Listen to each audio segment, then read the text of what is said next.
লখিমপুৰৰ এখন মঞ্চত শ্ৰী শ্ৰী কৃষ্ণৰ ৰাসলীলা চাবলৈ কলামুদিৰ ভিৰ। সত্ৰনগৰী মাজুলীৰ আৰ্হিত প্ৰকৃতিৰ নান্দনিক পৰিৱেশত অনুষ্ঠিত ৰাস চাবলৈ ওলাই আহিল হাজাৰ হাজাৰ দৰ্শক। শৰতৰ সন্ধিয়াৰ জীয়ন্ত ৰাধাকৃষ্ণৰ জলকেলীৰ দৃশ্যত আপোন পাহৰা হ'ল প্ৰতিগৰাকী দৰ্শক। মঞ্চৰ সমান্তৰালভাৱে প্ৰাকৃতিক পৰিৱেশত লখিমপুৰ জিলাৰ খগা তিনিখুটিত অনুষ্ঠিত হ'ল এই বিশেষ ৰাসমেলা। খগা তিনিখুটিত সন্মিলিত শিল্পী সমাজৰ উদ্যোগত 18 আৰু 19 নৱেম্বৰ তাৰিখে বগীৰাম সোণোৱাল সোঁৱৰণী ক্ষেত্ৰত দুদিনীয়া কাৰ্যসূচীৰে অনুষ্ঠিত হয় এই ৰাস মহোৎসৱৰ। সচৰাচৰ মঞ্চ ৰাসৰ লগতে প্ৰাকৃতিক নান্দনিক পৰিৱেশত অনুষ্ঠিত এই ৰাসক্ৰিয়া উপভোগ কৰিবলৈ সমাগত হয় হাজাৰ হাজাৰ দৰ্শক।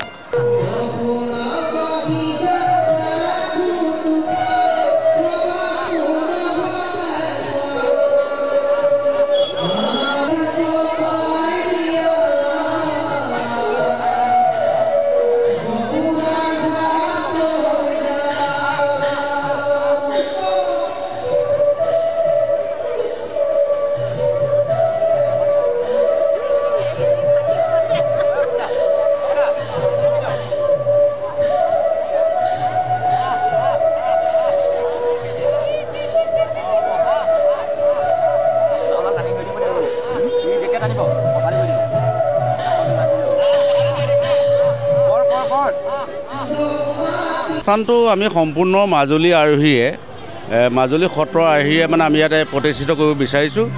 এই চালুকীয়া অনুষ্ঠানটোৱে আজি প্ৰায় 10টা বছৰ গৰকিছে। এই 10টা বছৰত ইতিমধ্যে আমাৰ সফল আমি 10টা কাৰ্যসূচী আগবঢ়াইছোঁ ৰাস মহোৎসৱ। ইয়াতে আমি পৰিৱেশ প্ৰযোজনাৰ সৈতে নতুন নতুন সৃষ্টিয়ে অসমৰ যি আপুৰুগীয়া কলা সংস্কৃতি আমি জীয়াই ৰাখিব চেষ্টা কৰিছোঁ গুৰুজনৰ আৰ্হিয়ে। শ্ৰীমন্ত শংকৰদেৱৰ সৃষ্টি ৰাসক্ৰিয়া কীৰ্তন আৰু দশমৰ ৰাসক্ৰিয়া এই সকলোবিলাকৰ শাস্ত্ৰৰ মত মিলাই আমি ইয়াতে প্ৰতিষ্ঠিত কৰিব বিচাৰিছোঁ, যাতে উঠি অহা প্ৰজন্মই ইয়াক অনুকৰণ কৰি অনাগত দিনত যিটো আমাৰ হিন্দু ধৰ্মৰ মাৰ্গৰ ভিতৰত যিটো বৈষ্ণৱ মাৰ্গ শ্ৰী শ্ৰী কৃষ্ণৰ যিটো লীলা, এই লীলাক লৈ মানুহৰ আমাৰ উঠি অহা প্ৰজন্ম কলা সংস্কৃতিৰ প্ৰতি যিটো আকৃষ্ট, এই আকৃষ্টটো বৃদ্ধিৰ বাবে ইয়াৰ উদযাপন সমিতি তথা আমাৰ উপদেষ্টাসকলে বিভিন্ন সময়ত আমাক সৎ দিহা পৰামৰ্শ আৰু লগতে কাৰিকৰী বা শাৰীৰিক মানসিক আটাইকেইটা দিশতে আমাক সহায় কৰি আহিছে। গতিকে আপোনালোকৰ আগত আমি এইটোৱে ধন্যবাদ জনাইছোঁ আপোনালোকৰ চেনেলৰ যোগেদি যে আপোনালোকে এই পিছপৰা অঞ্চলটিলৈ আহি এই অনুষ্ঠানটিৰ আজি যি লাইভ দৰ্শন কৰালে তাৰ বাবে এই অনুষ্ঠানৰ আজি নাটক পৰিচালক হিচাপে মই আপোনালোকক অশেষ ধন্যবাদ দিছোঁ। আশা ৰাখিছোঁ আপোনালোকৰ অনাগত দিনত আমি এনেধৰণে লগ পাই যাতে অসমীয়া আমাৰ কলা সংস্কৃতি লগতে গুৰুজনৰ যি উদ্দেশ্য মহৎ উদ্দেশ্য যাতে সাধন কৰে তাৰ প্ৰতি আপোনালোকৰ ওচৰত কৃতজ্ঞতা। এই 10ম বছৰত ভৰি দিছে। আমাৰ 2015 চনত প্ৰথম এই ইয়াত এই ৰাস মন্দিৰত এই ৰাস অনুষ্ঠান অনুষ্ঠিত হৈছিল আৰু আমাৰ বাবে এটা অসমৰ বাবে এটা মানে উল্লেখনীয় কথা যে প্ৰথমবাৰৰ বাবে পৰিৱেশ প্ৰযোজনাৰে আমাৰ যি যমুনাৰ দৃশ্য পৰিৱেশ প্ৰযোজনাত হৈছিল আমাৰ উত্তৰ কমলাবাৰীত সত্ৰত প্ৰথম হৈছিল আৰু দ্বিতীয় তাৰ পিছৰ বছৰটোতেই আমাৰ এই স্থানত ইয়াতে পৰিৱেশ প্ৰযোজনাৰে আমাৰ যমুনাৰ যিকেইটা দৃশ্য সেই দৃশ্যকেইটা চলি আহিছে।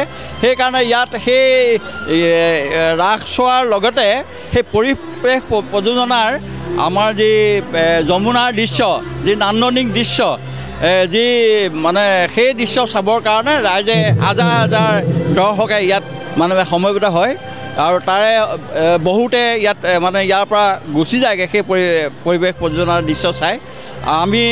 আমাৰ এই ক্ষেত্ৰখনৰ নামাকৰণ হৈছে বায়ন শিল্পী বগীৰাম সোণোৱালৰ স্মৃতিত। তেখেতে এই ৰাস মন্দিৰৰ বাবে আমাৰ সন্মিলিত শিল্পী সমাজক ইয়াৰ গোটেই ভূমি তেখেতে দান দিছে। আমি প্ৰয়াত শিল্পীগৰাকীলৈ এই মুহূৰ্তত আজি ৰাসৰ এই শুভ মুহূৰ্তত আমি তেখেতলৈ গভীৰ শ্ৰদ্ধাঞ্জলি জ্ঞাপন কৰিছোঁ।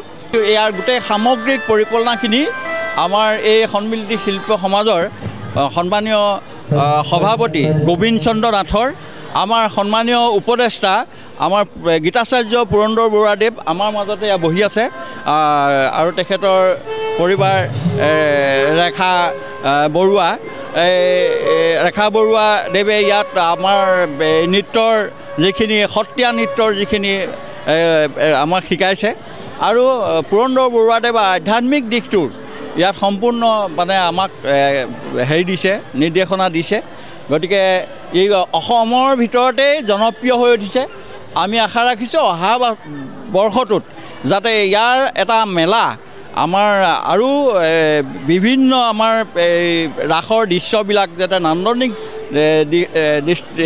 দিশৰে আমি আৰু উজ্জ্বল পৰ্যটনটো কৰিব পাৰোঁ তাৰ বাবে আমি পৰিকল্পনা লৈছোঁ অন্যান্য বিভিন্ন ঠাইত ব্যতিক্ৰম হৈছে আমাৰ নামনি অসমত মূৰ্তিৰ ৰাস হয় আৰু আমাৰ উজনি অসমত কেৱল মানে হেৰি থাকে এইটো আমাৰ হেৰি ৰাস হয় মানুহৰ নিজে জীৱন্ত ৰাস হয় কিন্তু ইয়াৰ ব্যতিক্ৰমটো হ'ল ইয়াৰ দুইটা সমজঞ্চ আছে আমাৰ মৃন্ময় মূৰ্তিৰ আমাৰ ৰাধা কৃষ্ণৰ মূৰ্তি আছে আৰু আমাৰ পৰিৱেশ পৰ্যটনা আছে কিন্তু এই আমাৰ জীৱন্ত ৰাসৰ লগতে এইখিনি অন্যান্য ৰাসৰ ক্ষেত্ৰতকৈ মানে পৃথক সেইকাৰণে আমাৰ সন্মিলিত শিল্পী সমাজৰ এই ৰাস মন্দিৰৰ এই ৰাসে অসমত বিশেষভাৱে জনপ্ৰিয় হৈ উঠিছে সন্মিলিত শিল্পী সমাজৰ ৰাস কেইবাবছৰ চাই আছোঁ আৰু উপভোগ কৰিছোঁ আনন্দ অনুভৱ কৰিছোঁ এইকাৰণেই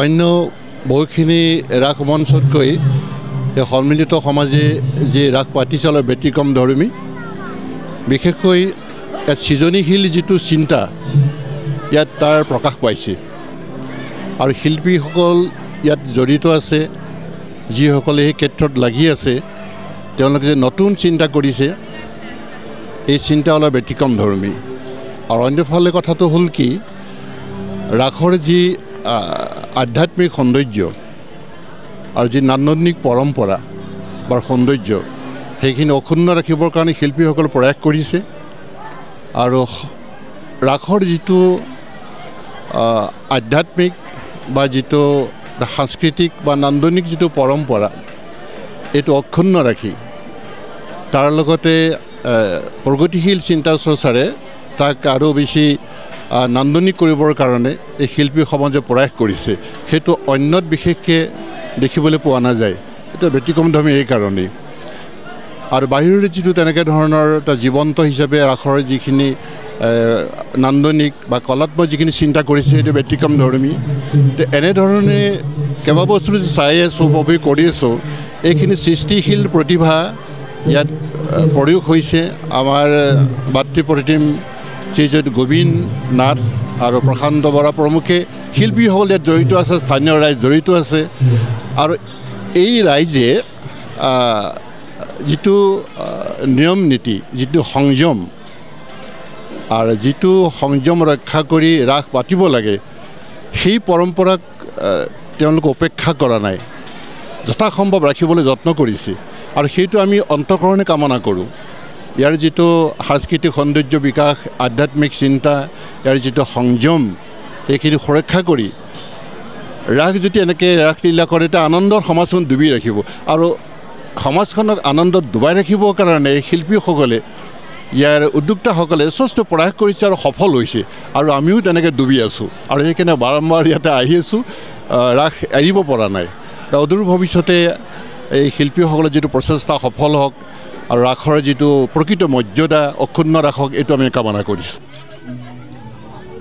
বসুদেৱ নতুন মিতি আজলি ভনী দৈৱকী ভৱিষ্যত ভাগ্যলিপি মোৰ কাণ পাতি শুনিলা নহয় যি মিলন বান্ধোনেৰে বান্ধি দিলোঁ তোমাৰ দুয়োটিকে সেই মিলনে আজি স্পষ্টভাৱে কৰিছে ঘোষণা অচিৰতে কংসৰ মৰণ হিয়া ভৰা যি আনন্দ কৰিলোঁ প্ৰদান তাৰে আজি সুন্দৰ প্ৰতিদান অচিৰতে কংসৰ মৰণ কি কৰিবা অমৃতত গৰল উঠিল। বেছ কথা, সেয়ে হ'ব নহ'ব অন্যথা। কিন্তু কংসৰ মৰণ জানো ইমান সহজ? নাই নাই নাই, স্নেহ মমতা দি আছে যত মানে বিসৰ্জিলো সকলোটি এই মুহূৰ্ততে। সম্বন্ধৰ নাক পখ দিলো দলিয়াই, খৰ্গ ঘাতে দৈৱকীক কৰি শিৰচ্ছেদ। মুক্ত হ'ব খোজা মোৰ মৃত্যুৰ দ্বাৰ, থমেৰে ৰুদ্ধ কৰি চিৰকাললৈ। ধ্বংস কৰিম, হত্যা কৰিম, সৃষ্টি কৰিম প্ৰলয়ৰ প্লাৱন।